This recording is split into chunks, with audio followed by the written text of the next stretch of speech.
সহকারী শিক্ষক, নাচল উপজেলা স্কুল। তোমাদের জন্য আজকের নতুন একটা বিষয়, অর্থাৎ দশম অধ্যায়। তোমাদের নবম অধ্যায় শেষে দশম অধ্যায়ের আলোচনার শুরুতেই তোমাদের জন্য রয়েছে খনিজ সম্পদ, ধাতু ও অধাতু। এই বিষয়টা নিয়ে আলোচনা রয়েছে। তো আমি আজকে তোমাদের জন্য শুধু আলোচনার বিষয় রেখেছি ধাতু অধাতু আমরা খুব সহজে চিনব কী করে, সেই কৌশলটা আমি তোমাদের বোঝাবো। তাহলে আজকের আলোচনার বিষয় ধাতু অধাতু চেনার সহজ কৌশল। চলে আসি প্রথমেই ধাতু এবং অধাতু আমরা খুব সহজে যদি চিনতে চাই, সাধারণ বৈশিষ্ট্যগুলো একটু আলোচনা করে নিই শুরুতে, তাহলে তোমাদের জন্য একটু সুবিধা হয় যে ধাতু বলতে আমরা ধাতু কোন জিনিসগুলোকে বুঝি, অধাতু বলতে আমরা কোন জিনিসগুলোকে বুঝি। দেখো, ধাতু হচ্ছে যারা ঘাত সহনীয়তা রয়েছে, যারা নমনীয়, উজ্জ্বলতা রয়েছে, বিদ্যুৎ পরিবাহিত রয়েছে, ধাতব শব্দ রয়েছে, গলনাঙ্ক স্ফুটনাঙ্ক যাদের অনেক বেশি, আর হচ্ছে যাদের ঘনত্ব বেশি, তাদেরকে আমরা মূলত ধাতু বলে থাকি। অধাতু কারা? যাদের ঘাত সহনীয়তা নাই। ঠিক আছে, এই বিষয়টা ধাতু সহনীয়তা নাই, নমনীয়তা যাদের নাই, উজ্জ্বলতা যাদের নাই বললেই চলে, পরিবাহিতা নেই বললেই চলে, ধাতব শব্দ যেটা টুনটুন শব্দ করে সেই শব্দটা আমরা অধাতুর ভেতরে পাবো না, গলনাঙ্ক স্ফুটনাঙ্ক অনেক কম পাবো অধাতুর ক্ষেত্রে, ঘনত্ব হচ্ছে কম। এই হচ্ছে সাধারণ বৈশিষ্ট্যগুলো আমরা পাবো ধাতু এবং অধাতুর ক্ষেত্রে। তো শিক্ষার্থীবৃন্দ, তোমাদের জন্য এই বিষয়টা সহজ, ধাতু এবং অধাতুর সাধারণ বৈশিষ্ট্য। আজকের আলোচনার মূল বিষয়টা, আমি যে জিনিসটা তোমাদের আজকে বোঝানোর চেষ্টা করব সেটা হচ্ছে যে 118টা যে মৌল রয়েছে তোমাদের জন্য, বিজ্ঞানীরা যে মৌলগুলো আবিষ্কার করে রেখেছেন আমাদের 118টা মৌল, এই 118টা মৌল খুব সহজেই আমরা কি করে চিনে নেব যে এই মৌলটা হচ্ছে ধাতু এবং এই মৌলটা হচ্ছে অধাতু, আর এই বাকি মৌলগুলো হচ্ছে অন্য কিছু। এখন মৌলগুলোকে যদি আমরা বিভক্ত করি তাহলে চারটা অংশে ভাগ করতে পারবো। মৌলগুলো হচ্ছে চার ভাগে বিভক্ত। এক হচ্ছে ধাতু, আরেকটা হচ্ছে অধাতু, আরেকটা অংশকে বলা হয় তোমার উপধাতু, আর লাস্ট অফ অল হচ্ছে নিষ্ক্রিয়। এই চারটা অংশে মৌলগুলোকে ভাগ করা হয়। হ্যাঁ, তো আমি শুরুতে তোমাদের জন্য কতগুলো পারমাণবিক সংখ্যা লিখে রাখছি। কতগুলো বলতে আমি মোট 20টা লিখে রেখেছি, প্রথম থেকে 20টা লিখে রেখেছি। এই 20টা যদি তোমরা ঠিকমতো পারো তাহলে বাকি সবগুলো কিন্তু ধাতু, অধাতু, উপধাতু এবং নিষ্ক্রিয় কারা কোনটা কীভাবে আছে খুব সহজে আমরা চিনিয়ে নিতে পারবো। তাহলে এই মৌলগুলোর নামগুলো আমরা লিখে নিই। প্রথমে আছে hydrogen, helium, lithium, beryllium, boron, carbon, nitrogen, oxygen, fluorine, neon, sodium, magnesium, aluminium, silicon, phosphorus, sulphur, chlorine, argon, potassium এবং ক্যালসিয়াম। এ হচ্ছে 20টা মৌল। এই 20টা মৌলের ভেতরে শিক্ষার্থীবৃন্দু তোমাদের যে জিনিসটা খুব মনোযোগ সহকারে খেয়াল করতে হবে সেটা হলো যে প্রথম দুইটা মৌল আমরা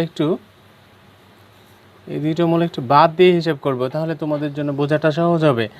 প্রথম মৌল দুটো বাদ দিয়ে বাকি পরের তিনটা মৌল আমরা নিই। এই তিনটা মৌল আমরা খেয়াল করি। হ্যাঁ, তারপরে হচ্ছে যে এই মৌলটা খেয়াল করে দেখি, কার্বন। তারপরে তিনটা আমরা নেই, আলাদা করে নেই। হ্যাঁ, ঠিক তারপরে একটা আছে, দেখো এই একটা মৌল আমরা আলাদা করে ফেলি। ওকে, এবারে বলেছিলাম যে প্রথম দুইটা মৌল আমরা বাদ দেবো, হাইড্রোজেন এবং হিলিয়াম বাদ দেবো। তারপরে তিনটা, এই তিনটা দেখো লিথিয়াম, বেরিলিয়াম এবং বোরন, এরা হচ্ছে ধাতু। এটা হচ্ছে মাঝে যেটা রয়েছে কার্বন, এটা হচ্ছে উপধাতু। হ্যাঁ, আর এটা হচ্ছে নাইট্রোজেন, অক্সিজেন এবং ফ্লোরিন, এরা হচ্ছে অধাতু। এবং সবশেষে যেটা তোমরা দেখতে পাচ্ছ 10 নম্বরে, এটা হচ্ছে নিষ্ক্রিয়। সো আমরা চারটা অংশে বিভক্ত করেছি। প্রথম 10টা মৌলের ভেতর থেকে 8টা মৌলকে 3 থেকে 10 পর্যন্ত এটাকে চারটা অংশে বিভক্ত করেছি। প্রথম তিনটা হচ্ছে ধাতু, তারপরেরটা হচ্ছে উপধাতু, তারপরে আমরা পেলাম তারপরে পেলাম আমরা নিষ্ক্রিয়। উপধাতু, অধাতু, নিষ্ক্রিয়, সবশেষে পেলাম নিষ্ক্রিয়। এবং তোমরা দেখতে পাচ্ছ। আচ্ছা, তাহলে প্রথমে ধাতু পেয়েছি প্রথম তিনটা, তারপরে উপধাতু পেয়েছি, তারপর হচ্ছে পরের তিনটা পেলাম অধাতু, সবশেষে পেলাম হচ্ছে নিষ্ক্রিয়। এই অংশটা আমরা ভাগ করে ফেললাম। এবার আবারও শুরুতে একইভাবে আমরা প্রথম তিনটাকে আলাদা করে নেই,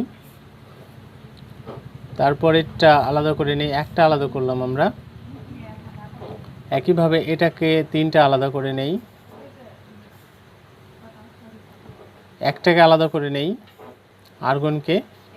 এবারে তুমি লিখে নাও, এই প্রথম তিনটা হচ্ছে ধাতু বলেছি আমি, প্রথম তিনটা ধাতু, পরেরটা হচ্ছে উপধাতু, এই পরের তিনটা হচ্ছে অধাতু, সবশেষে এইটা হচ্ছে নিষ্ক্রিয়। নিষ্ক্রিয়। তাহলে আমাদের যে জিনিসটা বুঝতে হবে শিক্ষার্থীবৃন্দ, তোমাদের খুব মনোযোগ সহকারে আবার একটু দেখে নাও। প্রথম তিনটা হচ্ছে ধাতু, আমরা সবসময় মনে রাখবো প্রথম তিনটা হচ্ছে ধাতু, ঠিক তারপরেরটা হচ্ছে উপধাতু, তার উপধাতুর পরের তিনটা হবে অবশ্যই অধাতু, অধাতুর পরেরটা হবে নিষ্ক্রিয়। এভাবে ধারাবাহিকভাবে 118টা মৌল তুমি পেয়ে যাবে। যেমন এইখানে এই দুইটা হচ্ছে ধাতু, তারপরেও তুমি ধাতু পাবে।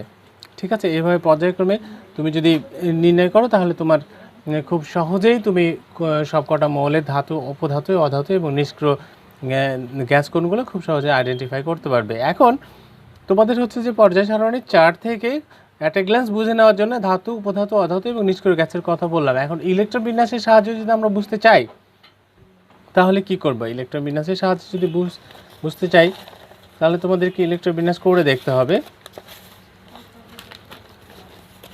যেমন তোমরা যদি শুরুর দিকে খেয়াল করে দেখো যে আমরা লিখেছিলাম lithium,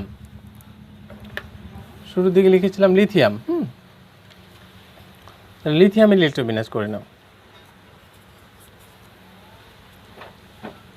on S2 two S1 এটা আছে।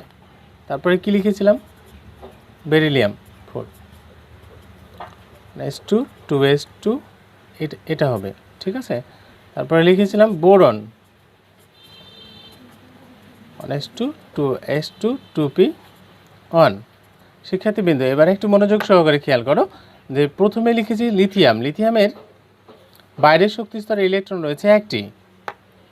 আবার বলছি লিথিয়ামের বাইরের শক্তি স্তরে ইলেকট্রন রয়েছে একটি। বেরিলিয়ামের ক্ষেত্রে দেখো বাইরের শক্তি স্তরে ইলেকট্রন রয়েছে দুইটি। আর বোরনের ক্ষেত্রে দেখো বাইরের শক্তি স্তরে ইলেকট্রন রয়েছে 2 আর 1 হচ্ছে 3। তার মানে 1 2 3 1 2 3 এই তিনটা ইলেকট্রন যদি বাইরের শক্তি স্তরে থাকে, অর্থাৎ বাইরের শক্তি স্তরে ইলেকট্রন 1 অথবা 2 অথবা 3 যদি হয় তাহলে আমরা বুঝবো এরা হচ্ছে সবাই ধাতু। তাহলে ইলেকট্রোবিন্যাসের সাহায্যেও খুব সহজে আমরা মৌলগুলোর ধাতু অধাতু আমরা চিনে নিতে পারবো। ধাতু চিনে ফেলেছি। এবার উপধাতুর ক্ষেত্রে দেখো, যেমন কার্বন আমরা লিখেছিলাম 6 S2 2S2 2p2, বাইরের শক্তি স্তরে ইলেকট্রন আছে 4টি। তাহলে ইলেকট্রন যদি 4টি হয়, ইলেকট্রন 4টি হলে এটা হবে উপধাতু। সব ক্ষেত্রে 4টি হলেও এটা হবে উপধাতু। যেমন সিলিকন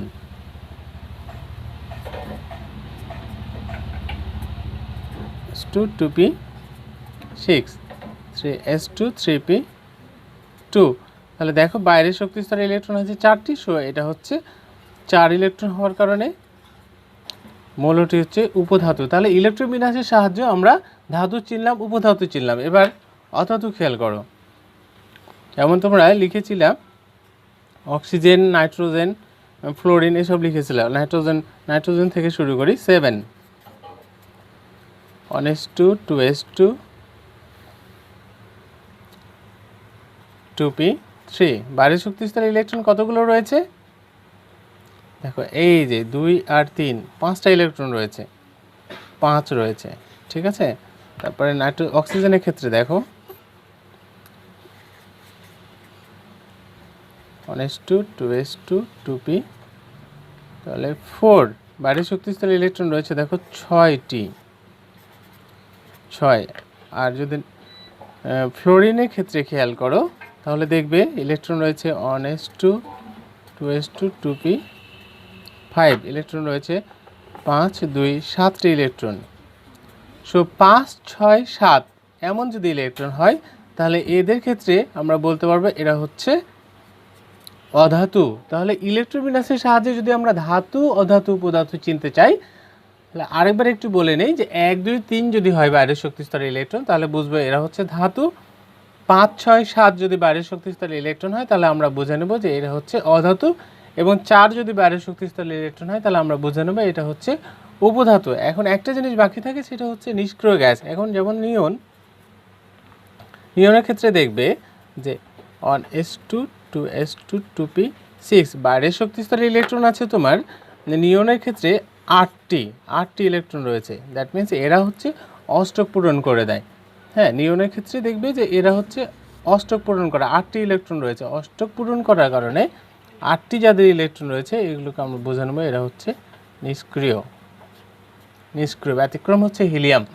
তাহলে নিয়ন আমরা 8টি ইলেকট্রন পেলাম বাইরের শক্তিস্তরে, সরো এরা হচ্ছে নিষ্ক্রিয়। তাহলে পর্যায় সারণীতে আমাদের যে 118টি মৌল রয়েছে 4টা অংশে আমরা বিভক্ত করেছিলাম, ধাতু, অধাতু, উপধাতু এবং নিষ্ক্রিয়। 4টা অংশ আমরা ইলেকট্রোবিন্যাসের সাহায্যে খুব সহজে বুঝে নিলাম শিক্ষার্থীবৃন্দ। এখন তাহলে আমরা মোটা দাগে যদি লিখে নিতে চাই যে কোন কোন বিষয়গুলো আমরা আইডেন্টিফাই করেছি, তাহলে পরে যদি আমরা তোমরা মনে রাখার সুবিধাতে যদি বলো তাহলে আমরা প্রথম 3টা মৌল হচ্ছে ধাতু, পরেরটা হচ্ছে উপধাতু, একটা মৌল হচ্ছে উপধাতু, তারপরে 3টা মৌল হচ্ছে অধাতু এবং ঠিক তারপরে মৌলটা হচ্ছে নিষ্ক্রিয়। এভাবে আমরা ধাতু, অধাতু, উপধাতু এবং নিষ্ক্রিয় গ্যাস সম্পর্কে জেনে নেব। এবারে দেখো কিছু বিষয় তোমাদের ধাতু থেকে কিছু প্রশ্ন অনেক সময় চলে আসে, বিশেষ করে এমসিকিউ প্রশ্নে চলে আসে, যেগুলো অনেক সময় জরুরি হয়ে দাঁড়ায় তোমাদের জন্য। তো ওই বিষয়গুলো একটু তোমাদের সাথে আলোকপাত করব। ধাতুর আলোচনার বিষয় রয়েছে, যেহেতু শুধুমাত্র ধাতু এবং অধাতুর ভিতরে রয়েছে, সুতরাং ধাতু থেকে কিছু ধাতু নৈর্ব্যতিক পরীক্ষার প্রশ্ন, এমসিকিউ প্রশ্নগুলোতে খুব বেশি পরিমাণে আসে। যেমন সবচেয়ে হালকা ধাতুর নাম তোমাদের কাছে চাই, তখন তোমরা লিথিয়াম লিখবে, মানে সবচেয়ে হালকা ধাতুটা হচ্ছে লিথিয়াম। আবার দেখো সবচেয়ে দামি ধাতু যদি বলে তাহলে সেটা হবে প্লাটিনাম,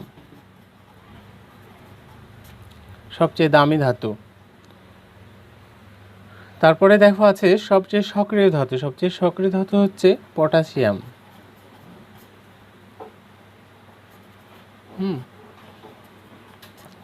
শিক্ষার্থীবৃন্দু, তারপরে দেখো সবচেয়ে বিদ্যুৎ পরিবাহী ধাতু, কোন ধাতুটা সবচেয়ে বেশি বিদ্যুৎ পরিবহন করে?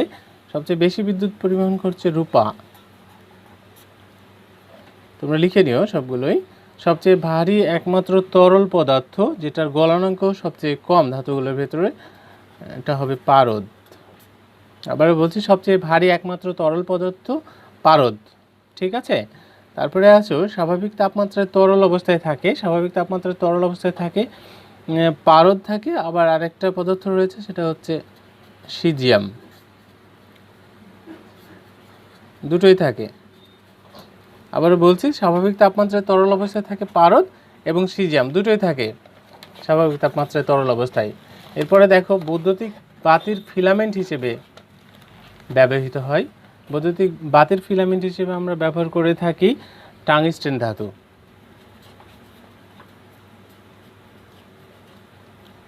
হ্যাঁ, এটা জানো তোমরা নিশ্চয়ই সবাই। আঘাত করলে সবচেয়ে বেশি শব্দ করে, সবচেয়ে বেশি শব্দ করে হচ্ছে অ্যান্টিমনি। তারপরে তোমাদের জন্য হচ্ছে তাড়াতাড়ি ক্ষতিগ্রস্ত হয় কোন ধাতু, এটা আমরা জানি দস্তা। সবচেয়ে দ্রুত ক্ষতিগ্রস্ত হয়, পানিতে ভেসে থাকতে পারে, পানিতে ভাসে হচ্ছে সোডিয়াম ধাতু।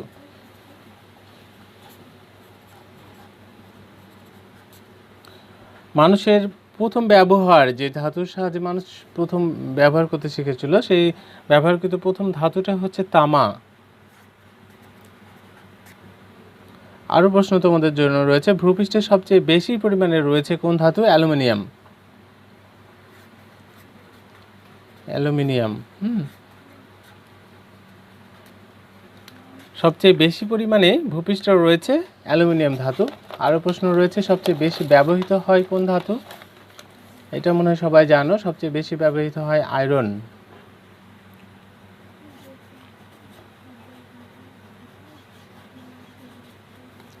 সবচেয়ে নরম ধাতু, সবচেয়ে নরম ধাতু হচ্ছে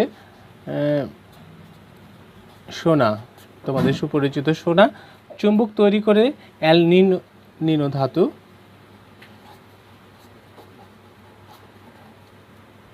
অ্যালনিনো ধাতু আর লোহার উপর প্রলেপ তৈরি করতে পারে দস্তা, এটাও আমরা জানি। লোহার উপর প্রলেপ তৈরি করতে পারে দস্তা। দূষককার পদার্থ, যে ধাতুটা পরিবেশ দূষণের জন্য দায়ী বলা হয়ে থাকে, সবচেয়ে বেশি দূষক পদার্থ তৈরি করতে পারে সেটা হচ্ছে সীসা। সীসা বৈদ্যুতিক হিটারে ব্যবহৃত হয় যে ধাতুটা, সেটা হচ্ছে নাইক্রোম।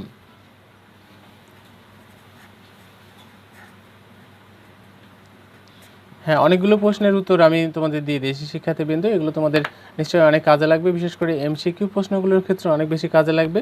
সবশেষে আমরা পেলাম বৈদ্যুতিক হিটারে ব্যবহৃত ধাতুর নাম হচ্ছে নাইক্রোম। এবার শুরুর আলোচনাতে আরেকবার একটু আসি, যে যে মূল বিষয়টা নিয়ে আজকে আলোচনা শুরু করেছিলাম, ধাতু, অধাতু, উপধাতু এবং নিষ্ক্রিয়, এই চারটা বিষয়কে আমরা একই সাথে বুঝবো কী করে, বোঝার জন্য একটা সহজ সলিউশন তোমাদেরকে আমি দিয়েছি।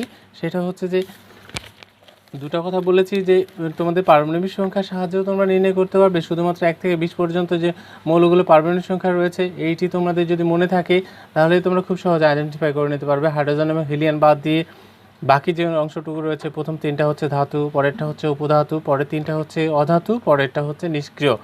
এভাবে একইভাবে 11 থেকে দেখবে, 11 থেকে 13 এই 3টা হচ্ছে ধাতু, 14 নম্বর হচ্ছে উপধাতু, 15 থেকে 17 এরা হচ্ছে অধাতু, 18 নম্বর হচ্ছে নিষ্ক্রিয়, এবং পরেরগুলো পর্যায়ক্রমে তোমরা পেয়ে যাবে। তাহলে যদি পারমাণবিক সংখ্যা থেকে নির্ণয় করতে চাও সেক্ষেত্রেও তোমরা ধাতু, অধাতু, উপধাতু, নিষ্ক্রিয় নির্ণয় করতে পারবে। আর খুব সহজে 118টা মৌলে যে কোনো একটা মৌল হুট করে তোমাকে বললো, যেমন সোডিয়াম, এটা ধাতু না অধাতু, সেক্ষেত্রে তোমাকে খুব দ্রুত এর ইলেকট্রোবিন্যাস করে নিতে হবে। সোডিয়াম, এর ইলেকট্রোবিন্যাস করে নিতে হবে, আমরা ইলেকট্রোবিন্যাস জানি 6, ঠিক আছে। তাহলে 3s1, হ্যাঁ, তো বাইরের শক্তি স্তরে সোডিয়ামের ইলেকট্রন হচ্ছে একটি, যেহেতু বাইরের শক্তি স্তরে সোডিয়াম ইলেকট্রন একটি, সো এইটা আমরা জানি যে আমরা প্রথমে লিখছি যে 1 2 3, যদি বাইরের শক্তি স্তরে ইলেকট্রন থাকে তাহলে এরা সবাই হচ্ছে ধাতু। সো যেহেতু সোডিয়ামের বাইরের শক্তি স্তরে ইলেকট্রন একটি, সুতরাং সোডিয়াম হচ্ছে একটা ধাতু। এভাবে তুমি ইলেকট্রোবিন্যাসের সাহায্যেও খুব সহজে ধাতু, অধাতু নির্ণয় করতে পারবে ইলেকট্রোবিন্যাসের সাহায্যে। আরেকটা বিষয় তোমাদের বলি যে ধাতুগুলো চেনার আরেকটা সহজ উপায় রয়েছে, ধাতু শেষে ইলেকট্রোবিন্যাসে ধাতু, অধাতু নির্ণয়।